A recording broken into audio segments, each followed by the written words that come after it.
Hi friends, പുതിയൊരു വീഡിയോയിലേക്ക് എല്ലാവർക്കും സ്വാഗതം. ഇന്നത്തെ നമ്മുടെ വീഡിയോ ഹോയ പ്ലാന്റിനെ കുറിച്ചാണ്. ഹോയയുടെ ഇലക്കാണെങ്കിലും പൂക്കൾക്കാണെങ്കിലും നല്ലൊരു ഗ്ലൈസിംഗ് ആണ്. ആ ഒരു ഗ്ലൈസിംഗ് ഉള്ളത് കൊണ്ട് തന്നെ ഇതിനെ വാക്സ് പ്ലാന്റ് കൂടി എന്നറിയപ്പെടാറുണ്ട്. ഒരുപാട് വർഷം നിന്ന് പൂക്കൾ തരുന്നൊരു ചെടിയാണ് ഈ ഹോയ. ഹോയക്ക് ഏകദേശം 200ഓളം സ്പീഷീസ് ഉണ്ട്. ഒരുപാട് കളറിലുള്ള പൂക്കൾ തരുന്ന ചെടിയാണ് ഹോയ. വ്യത്യസ്തങ്ങളായ ഇലകളും ഇതിൻ്റെ പ്രത്യേകതയാണ്. ഹോയയുടെ പൂക്കൾ ഇതുപോലെ മാത്രമല്ല, കുറച്ചുകൂടി വലുപ്പമുള്ളതും വലുപ്പം കുറഞ്ഞതുമായിട്ടുള്ള ഫ്ലവറുണ്ട്. ഒരു കുലയിൽ തന്നെ ഒരുപാട് പൂക്കൾ കാണും. ഇതുപോലൊരു ബൗൾ ഷേപ്പായിട്ടാണ് നിൽക്കാറുള്ളത്. വിരിഞ്ഞ മുട്ടുകളാണ്. ഈ പൂക്കൾ ഉണ്ടാകുന്ന നാമ്പുകൾ കട്ട് ചെയ്ത് കളയരുത്. ഇതിൽ തന്നെ വീണ്ടും പുതിയ പൂക്കൾ ഉണ്ടാവും. ഇതിലെപ്പോഴും ഫ്ലവറിങ് ഉണ്ടാവും. ഇതിൽ സീസണൊന്നുമില്ല. നല്ല ഭംഗിയാണ് ഇത് വിരിഞ്ഞു കഴിഞ്ഞാൽ. ഇത് ഹോയയുടെ മുട്ടുകളാണ് കേട്ടോ. ഇത് തന്നെ കാണാൻ നല്ല ഭംഗിയാണ്.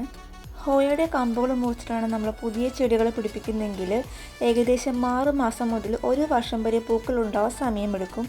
ഹോയയുടെ കട്ടിങ്സ് എടുത്ത് പ്രൊപ്പഗേറ്റ് ചെയ്യുമ്പോൾ 15 ദിവസം മുതൽ 20 ദിവസം വരെ വേര് പിടിക്കാനുള്ള സമയമെടുക്കാറുണ്ട്.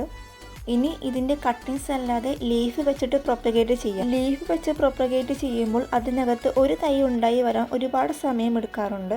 ഇതിൻ്റെ കട്ടിങ്സ് വെച്ച് തൈകൾ ഉണ്ടാക്കുന്നതാണ് ഏറ്റവും എളുപ്പമാർഗം. കട്ടിങ്സ് എടുത്തിട്ടാണ് പ്രൊപ്പഗേറ്റ് ചെയ്യുന്നതെങ്കിൽ നമുക്ക് 15 ദിവസം മുതൽ 20 ദിവസം വരെ വേര് പിടിക്കാനുള്ള സമയം എടുക്കാറുണ്ട്. ഇനി നമ്മൾ ഹോയയുടെ പോട്ടി മിക്സ് ഉപയോഗിക്കുന്നത് എങ്ങനെയാണെന്ന് വെച്ചാൽ മണ്ണും ചകിരിച്ചോറും നിർബന്ധമായിട്ടും വേണം. കാരണം ഇതിന് നന്നായി വെള്ളം വാർന്നു പോകാനുള്ള മിക്സ് തന്നെ വേണം ഹോയ പ്ലാന്റ് നടാൻ. ഇനി ഇതിൻ്റെ കൂടെ തന്നെ മണ്ണ്, ചകിരിച്ചോറ്, ചാണകപ്പൊടി, എല്ലുപൊടി ഇവ ഉപയോഗിക്കാം.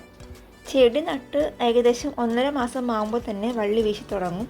ഹോയ നമുക്ക് ഹാങ്ങിങ് ആയിട്ട് അല്ലെങ്കിൽ ഇതുപോലെ ഒരു പോട്ടിൽ വെച്ചിട്ട് ഒരു സ്റ്റാൻഡൊക്കെ വെച്ചിട്ട് നമുക്ക് ഇതുപോലെ ചുറ്റി കൊടുക്കാം.